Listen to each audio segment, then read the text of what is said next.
Hero बनने का सपना लिए 5 फीट 6 इंच का सिंगल बॉडी सांवला लड़का सपनों की नगरी मुंबई पहुंचा और 12 साल तक एक स्टूडियो से दूसरे स्टूडियो खाक छानता रहा, बस एक मौके की तलाश में। लेकिन उसे हर जगह बस यही सुनने को मिलता, शकल देखी है अपनी। लेकिन ये बंदा हार कहाँ मानने वाला था। दोस्तों, आज मैं आपको ऐसे शख्सियत से मिलाने वाला हूँ जिसके स्ट्रगल का किस्सा सुनने के बाद आपके अंदर ऐसी आग लगेगी जो आपके सपनों तक पहुँचने के लिए फ्यूल का काम करेगी। इसलिए इस वीडियो को अंत तक जरूर देखना। तो चलिए वीडियो शुरू करते हैं। जिंदगी के एक पलड़े में मुसीबत और दूसरे पलड़े में सपने रख दिए जाएं तो किसका पलड़ा भारी होगा। बेशक जिस पलड़े में मुसीबत है, लेकिन एक ऐसा ही बंदा है जिसके सामने मुसीबतें तो बहुत आई, लेकिन कभी उसने अपने सपनों से कंप्रोमाइज नहीं किया और लगा रहा अपने सपनों को पूरा करने में। हालात बद से बदतर होते रहे, लेकिन वो बंदा शायद किसी और ही मिट्टी का बना था जो इतने संघर्ष के बाद भी हार नहीं माना। इसी हार ना मानने की वजह से वो आज करोड़ों दिलों की धड़कन है। उसके सामने मुसीबतों का पहाड़ भी आया, लेकिन उसे भी तोड़कर उसने रास्ता बना डाला। उसके स्ट्रगल को देखकर उसकी माँ ने कहा था, बेटा कभी हार ना मानना, क्योंकि एक दिन कचरे के ढेर की भी जगह बदलती है। तू तो फिर भी इंसान है, तेरा भी वक्त आएगा। जी हाँ दोस्तों, आप समझ ही गए होंगे मैं बात कर रहा हूँ रियल लाइफ के माउंटेन मैन दशरथ मांझी उर्फ नवाजुद्दीन सिद्दीकी के बारे में। नवाजुद्दीन सिद्दीकी का जन्म 19 मई 1974 को यूपी के मुजफ्फरपुर डिस्ट्रिक्ट के छोटे से गांव बुधाना के एक मुस्लिम परिवार में हुआ था। उनके पिता एक किसान थे। वो 7 भाई और 2 बहन हैं, जिसमें सबसे बड़े हैं नवाजुद्दीन सिद्दीकी।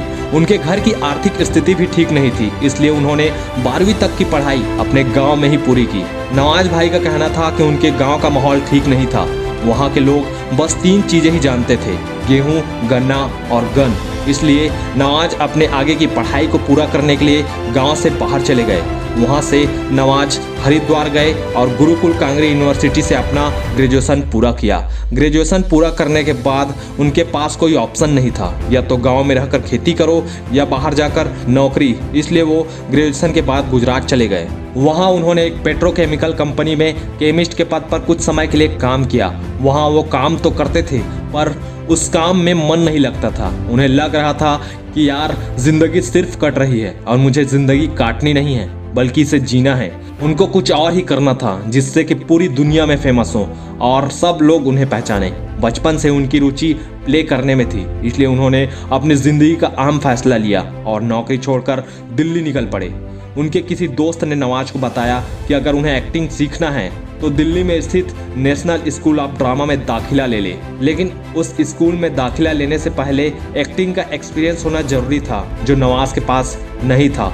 इसलिए नवाज ने एक एक्टिंग ग्रुप ज्वाइन किया जहां से एक्टिंग का टैलेंट हासिल कर सके। उस प्ले ग्रुप का नाम था साक्षी थिएटर। वहां नवाज ने मनोज वाजपेयी और सौरभ शुक्ला के साथ भी मिलकर काम किया।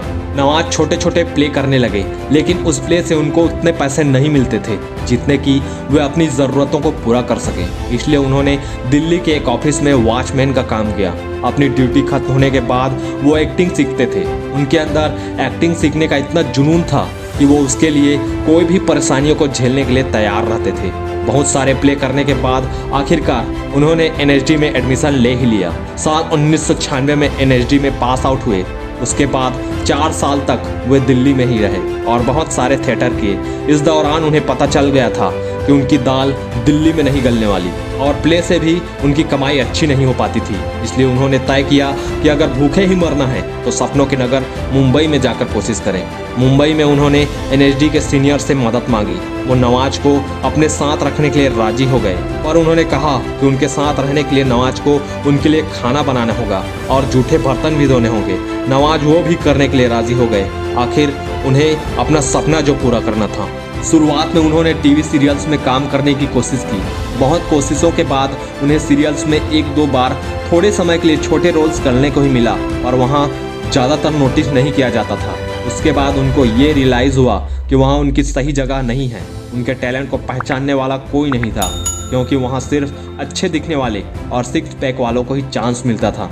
और नवाज के पास वो खूबसूरती नहीं थी जिससे उनको कुछ बड़ा रोल करने को मिलता। इसलिए उन्होंने फिर फिल्मों में काम पाने की कोशिश की। जहाँ भी फिल्म की शूटिंग चल रही होती थी, नवाज वहाँ पहुँच जाते थे और वहाँ काम की तलाश में रहते थे। कोई उनसे पूछता था कि क्या करने आए हो, तो नवाज कहते थे मैं एक्टर हूँ। उन्हें जवाब में यही मिलता था, दिखते तो नहीं हो और उनका मजाक उड़ाते थे और उन्हें वहां से धक्के मारकर निकाल देते थे। बार बार ना सुन सुनकर वो थक चुके थे। इतनी बार उन्हें मना किया गया था कि वो कहते थे कि ना सुनने की आदत सी हो गई है, अब उन्हें कोई फर्क नहीं पड़ता। जाहिर सी बात है, अगर इंसान को उसके सपने पूरे होते हुए नहीं दिखता है तो वो फ्रस्ट्रेट हो जाता है। नवाज भाई भी फ्रस्ट्रेट हो जाते थे। कई बार सोचते थे सब कुछ छोड़कर वापस अपने गांव, अपने माता पिता के पास चला जाऊं, लेकिन फिर यही सोचकर रुक जाते कि वहां जाकर क्या करेंगे। उन्हें तो सिर्फ एक्टिंग करना ही अच्छा लगता था, उसके अलावा उन्हें किसी और काम में मन नहीं लगता था। यही सोचकर वो रुक जाते थे और फिर से काम की तलाश में निकल पड़ते थे। साल 1999 में उन्हें आमिर खान की फिल्म सरफरोश में छोटा सा रोल मिला। उन्हें एक अपराधी का रोल करना था। उसके बाद उन्हें ऐसे ही छोटे छोटे रोल्स करने को मिलते थे और वो भी ऐसे ऐसे जिसमें उन्हें तकलीफ तो होती थी मगर फिर भी वो करते थे। जैसे भिखारी का, चोर का, अपराधी का जैसे छोटे रोल्स ही मिला करते थे। मुंबई में 4 साल तक छोटे छोटे रोल्स करने के बाद उन्हें एक बड़ा ब्रेक मिला, जो डायरेक्टर अनुराग कश्यप ने अपनी फिल्म ब्लैक फ्राइडे के लिए नवाज को चुना। लेकिन इस फिल्म की रिलीज अटक गई। नवाज भाई इंतजार करते रहे कि कब ये फिल्म रिलीज हो और कब लोगों की नज़र इस चेहरे पर पड़े। दोस्तों, वो कहते हैं ना कि कुछ पाने से पहले कुदरत भी आजमाती है। मानो नवाज भाई के लिए ये वही दौर था।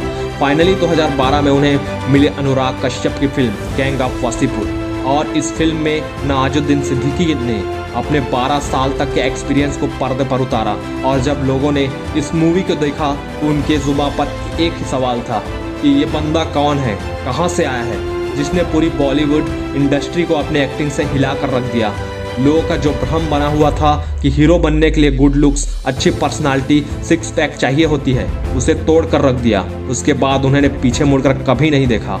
नवाज भाई ने अपने एक इंटरव्यू में कहा था कि आप जो भी सपना देखो उसे पूरा करने के लिए अपनी पूरी जान लगा दो, फिर चाहे उसे 10 साल लगे, 20 साल लगे या फिर 30 साल। नवाजुद्दीन सिद्दीकी की संघर्ष भरी लाइव स्टोरी से हमें बहुत कुछ सीखने को मिलता है। अपने सपनों को पाना है, अपने लक्ष्य को पूरा करना है तो कभी हार मत मानो। चाहे कितनी भी मुश्किलों का सामना क्यों ना करना पड़े, बस उनसे लड़ते रहो, आगे बढ़ते रहो। ऊपर वाला आपकी मेहनत देखता है और उसका फल भी वो देर से ही सही पर देता ज़रूर है। अपनी उम्मीद को कभी टूटने मत दो। अगर हम अपने सपनों को पूरा करने के लिए ठान लें तो इस दुनिया में कोई भी काम नामुमकिन नहीं है और हमें उस काम को सफल होने से कोई नहीं रोक सकता। आज नहीं तो और कभी करेंगे लोग गौर, कभी रुकना मत, बस चलता रह, आएगा तेरा दौर कभी। और लास्ट में उनकी ही एक फिल्म का डायलॉग के साथ इस वीडियो का अंत करना चाहता हूँ कि साला जब तक तोड़ेगा नहीं तब तक छोड़ेगा नहीं। अगर ये वीडियो आपको पसंद आया है तो वीडियो को लाइक करें और अपने दोस्तों के साथ शेयर करें और ऐसे ही मोटिवेशनल वीडियो देखने के लिए हमारे चैनल को सब्सक्राइब करें। जय हिंद।